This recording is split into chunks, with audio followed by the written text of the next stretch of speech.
On a scale of 1 to 10, how stressed are you right now? Because if the conversations that I've been having recently are anything to go by, there just seems to be this feeling that everything feels heavier and harder and more stressful right now.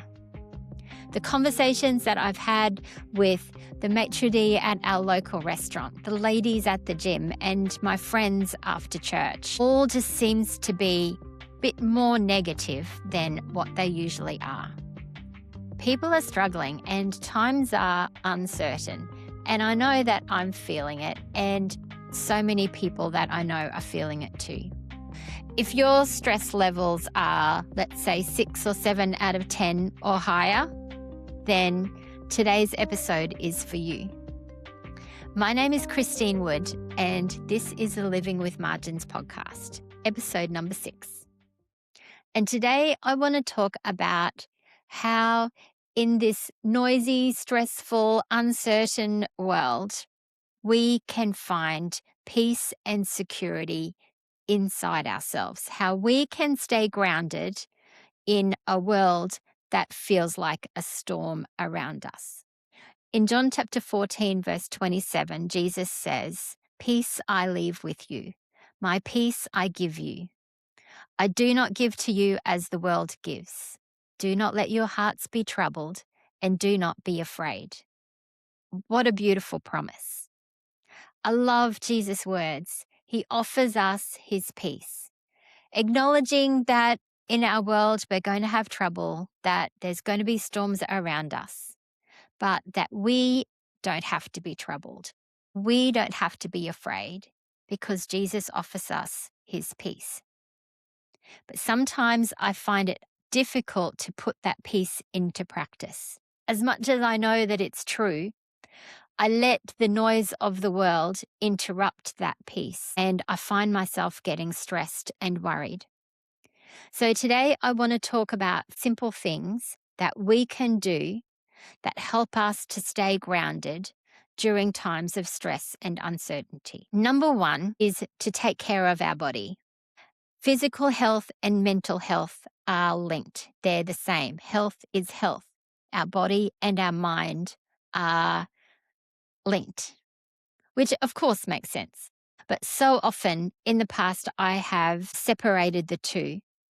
It wasn't until my mental stress gave me a physical illness that I needed to recover from that I really found how strong the link between physical health and mental health really is. So in times of stress and worry, one of the best things that we can do is to prioritize our physical health, to take our physical self-care more seriously. So just doing the simple things that we all know really well. Eating good whole foods, limiting processed foods, sugar and alcohol and the things that are bad for our bodies, and prioritizing good, whole, nourishing food is really important. Drinking plenty of water, getting regular exercise, going outside, getting fresh air and getting sunshine on our skin every day. Going to bed on time so we get plenty of sleep. Just these simple things make a huge difference to the way our bodies can cope with stress. Number 2, creating a calm environment for us. Visual stress, chaos around us, causes mental stress and chaos inside us. So taking the time to clean up our space, to reduce the visual clutter in our homes, in our offices, and where we spend our time, really helps us to have a calm space inside of our minds.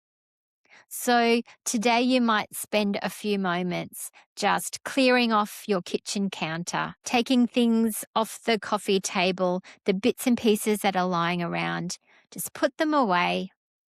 Reduce the visual clutter in your living space and create an environment that is calm, an environment that helps you to slow down and relax. Number 3, reduce decision fatigue. All of those little decisions that we have to make to get through our day create a mental load for us to carry. And in times of increased stress and uncertainty, we can give ourselves more mental clarity, more mental capacity by cutting down the decision fatigue that we can get from just the normal everyday decisions that we have to make to get through our day.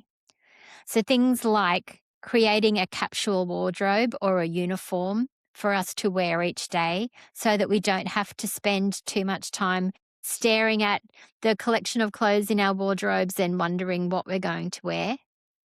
Creating a meal plan so that we don't have to spend time at the end of each day deciding what to eat for dinner, but we create a plan, things that are easy, things that we know that we love and our family is going to eat, and just having a plan to follow so we don't have to make decisions each day. And just having a morning routine, an evening routine that works for us. Having a cleaning routine for our home so that we can just follow the plan, have the system in place, and we don't have to think too hard just to keep our everyday houses running. Having those simple routines in the morning and the evening help to cut down our decision fatigue and help us to have more mental capacity to cope with the stress that we come in contact with each day. Number 4, create margin. I have learned this the hard way.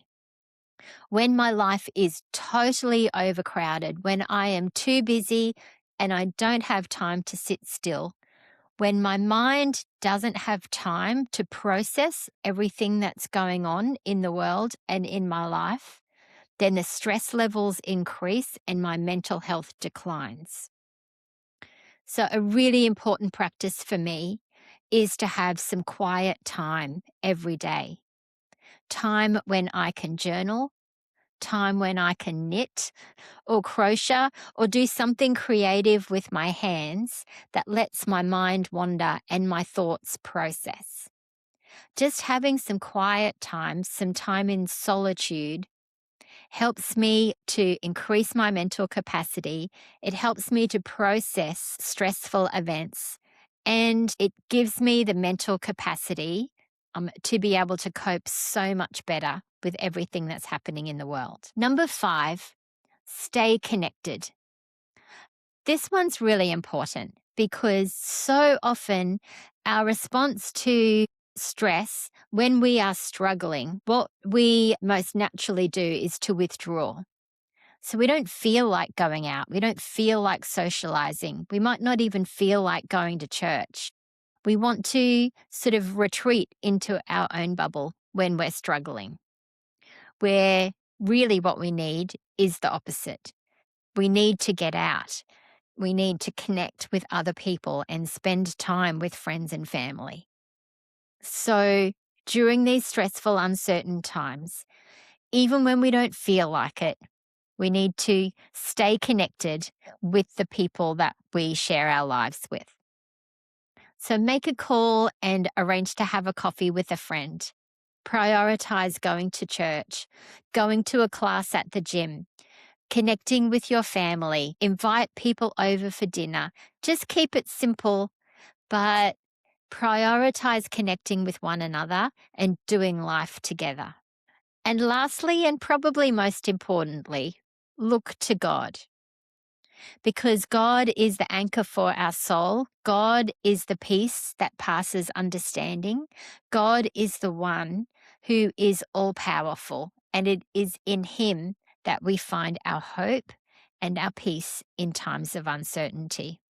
So, the simple spiritual disciplines that are the key to our faith, the key to our relationship with God, we must not neglect those simple spiritual disciplines during times of stress and uncertainty. Spending time in God's Word every day. And if you don't have the time to sit and read the Bible, then get an app where you can listen to it or listen to a devotional or a sermon. But spending time in God's Word, Being encouraged by the truth of who God is and what He has done for us helps to ground us during times of uncertainty. Not neglecting our time to pray, praying to God, articulating to Him the concerns of our hearts, laying out our worries before Him, builds our faith, and it helps us to cast our cares on Him rather than carrying everything ourselves. Spending time in worship, filling our hearts and minds with words of praise and worship that help us to remember how great our God is and helps to focus our thoughts and attention on Him rather than on the storm that is around us. Having a practice of gratitude, spending time every day being thankful for the blessings that God has given to us. God has been so faithful, and He's not going to stop being faithful now. So having that practice of gratitude, of thanking God for all that He has done in the past, of remembering His faithfulness, helps us to have the faith and strength to trust in Him during this time, knowing that He will come through for us again He will come through for us again in the future, just the way He has in the past. In Isaiah 26 verse 3, God says, "You will keep in perfect peace those whose minds are steadfast because they trust in you." And that is my prayer today, that we would have perfect peace, that our minds would be steadfast, that we would be grounded during a time of uncertainty because we trust in a faithful God. I hope that has been an encouragement for you today. If you have found this podcast encouraging, why don't you send a link to somebody else that you know who might find it helpful? I appreciate you so much. Until next time, goodbye and God bless.